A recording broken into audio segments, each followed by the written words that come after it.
So, now we have to see here actually the intensity distribution in Young's double slit experiment. So, we have done the interference pattern, we have seen the conditions for constructive and destructive interferences in terms of the path difference and phase difference. So, now see the graphical study here. This is the y axis and this is the x axis I have taken. Here I have to take here just intensity, and this side is suppose phase difference.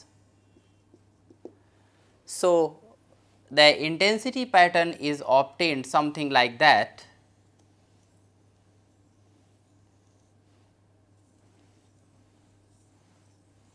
In this way, this is the maximum intensity here if the amplitude is same, that is equal to 4 I naught, and this point we can take here the phase difference. This is the minimum point where the intensity is 0, this is the center point I have taken, this is the pi, this is here the 2 pi and this is here the 3 pi, just by seeing the conditions of the phase difference and path difference.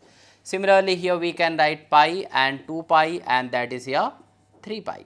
So, we can take the either side of the central point where the maximum and minimum intensities are there for the different one. Now, if this is the 4 I naught, in the mid you can take the intensity pattern like this, that you will be getting around 2 I naught. If the sources are incoherent, then we will not be getting interference pattern and we will be getting the distribution of intensity on the screen, and average intensity will be here, that is a 2 I naught.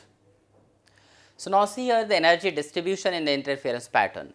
So, basically we have to justify here the conservation of energy.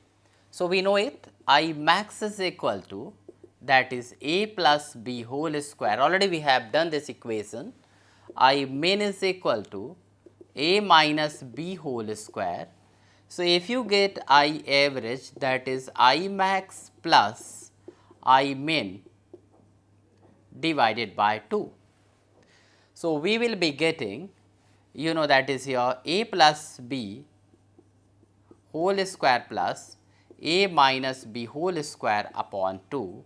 So, that is here A square plus B square plus 2AB plus A square plus B square minus 2AB upon 2. So, this and this will get cancelled and we will be getting just A square plus B square, and this is here the twice. So, average intensity is here this much. So, in interference pattern actually the redistribution of energy takes place and there is no creation and destruction of any energy. So, we can say the energy is neither be destroyed and nor be created. Just redistribution is taking place at the constructive interference points, intensity is maximum, and the average destructive point, or you can say at the dark fringes intensity is minimum, that is 0, but average energy is this much. So, conservation of energy is still applicable.